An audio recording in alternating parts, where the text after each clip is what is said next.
روشن تعلیمات موجود ہیں، بس ضرورت ہے کہ ہم اور آپ ان تعلیمات پر دھیان دیں۔ سننے میں لگتا ہے کہ یہ چھوٹی چھوٹی سی باتیں ہیں، کیا یہ بھی بتانے کی باتیں ہیں کہ جانور کو ذبح کرنے سے پہلے تیز کر لینی چاہیے چھری؟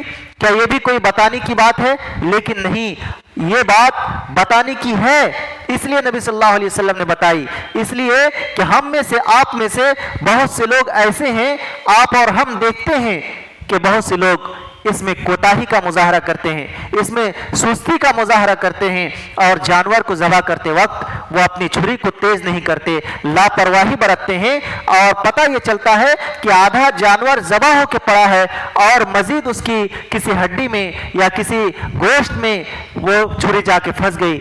اب وہ چھری اتنی زیادہ تیز نہیں ہے کہ اس پھنسی ہوئی چیز کو وہ کاٹ سکے، اور پھر جانور تڑپتا رہتا ہے، اور اس تڑپنے کے عالم میں بہت دیر کے بعد اس کی جان نکلتی ہے۔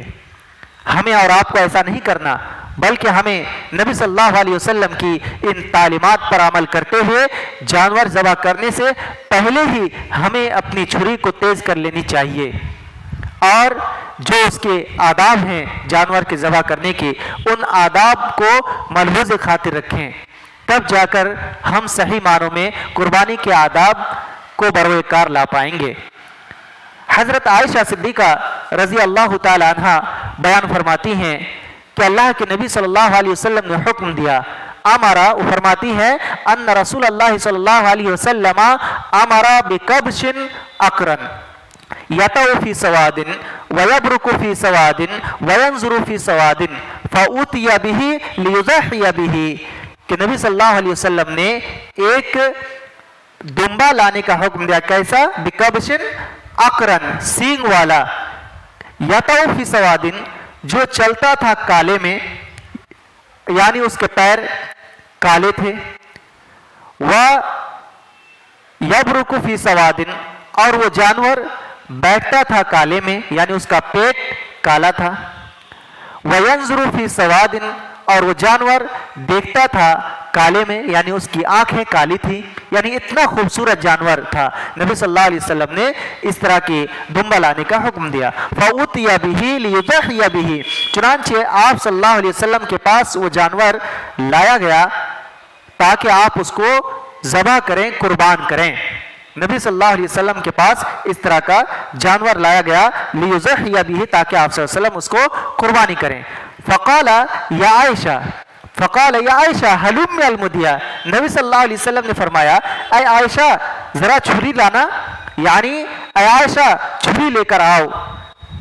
نبی صلی اللہ علیہ وسلم نے فرمایا تو حضرت عائشہ نے چھری لایا، تو آپ صلی اللہ علیہ وسلم نے کہا اشحذیھا بحجر، اے عائشہ ایسا کرو کہ اس چھری کو پتھر سے تیز کر دو، رگڑ کر کے پتھر سے اس چھری کو ذرا تیز کر دو تاکہ جانور کو تکلیف نہ ہو۔ ففعلت، چنانچہ حکم کی تعمیل میں حضرت عائشہ نے ایسا ہی کیا۔ ثم اخذہا، چنانچہ آپ صلی اللہ علیہ وسلم نے اس چھری کو لیا، اور اخذ الکبش، اور اس دمبے کو لیا، اور کیا کیا؟ فأشجعہ، اس کو چت لٹایا، ثم ذبح، اور اس کو ذبح کیا، ثم قال، اور آپ نے فرمایا، کیا فرمایا؟ کیا کہہ کے ذبح کیا؟ بسم اللہ اللہم تقبل من محمد وآل محمد ومن امت محمد ثم ذبح بہ۔ نبی صلی اللہ علیہ وسلم نے یہ دعا فرمائی کہ اللہ تو اس قربانی کو قبول کر محمد کی جانب سے، محمد کے آل کی جانب سے، اور محمد کی امت کی جانب سے۔ ثم ذبح بہ، پھر آپ صلی اللہ علیہ وسلم نے اس جانور کو ذبح کیا۔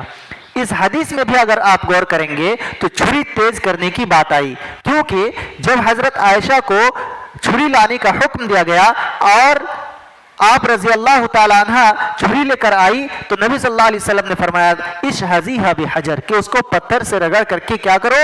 تیز کرو۔ ففعلت، حضرت عائشہ نے ایسا ہی کیا۔ تو اس حدیث سے بھی پتہ یہ چلا کہ جانور کو ذبح کرنے سے پہلے ہمیں چھری اچھی طریقے سے دیکھ لینا چاہیے کہ یہ تیز ہے یا نہیں، اس چھری کو دھاردار بنایا گیا صحیح سے یا نہیں۔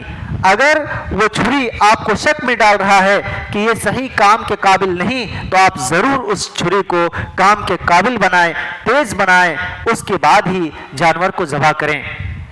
تو یہ چھری تیز کرنے کی بات تھی جو بہت سے لوگ غفلت کے شکار ہیں۔ قربانی کے بہت سے آداب ہیں، قربانی کے جانور ذبح کرنے کے بہت سے آداب ہیں، ان سارے آداب کا خیال رکھنا چاہیے، اور ان آداب میں سے ایک آداب یہ بھی ہے جو آج کے اس درس میں بتایا گیا کہ ہمیں قربانی کے جانور کو ذبح کرنے سے پہلے اپنی چھری کو ٹٹول لینا چاہیے، دیکھ لینا چاہیے کہ وہ تیز ہے یا نہیں، اگر نہیں ہے تو اس کو ضرور تیز کر لیں۔ یہی اس درس کا پیغام ہے۔ اللہ رب العالمین ہمیں اس چھوٹی سی بات کی طرف دھیان دینے کی توفیق عطا فرمائے۔ السلام علیکم ورحمۃ اللہ وبرکاتہ۔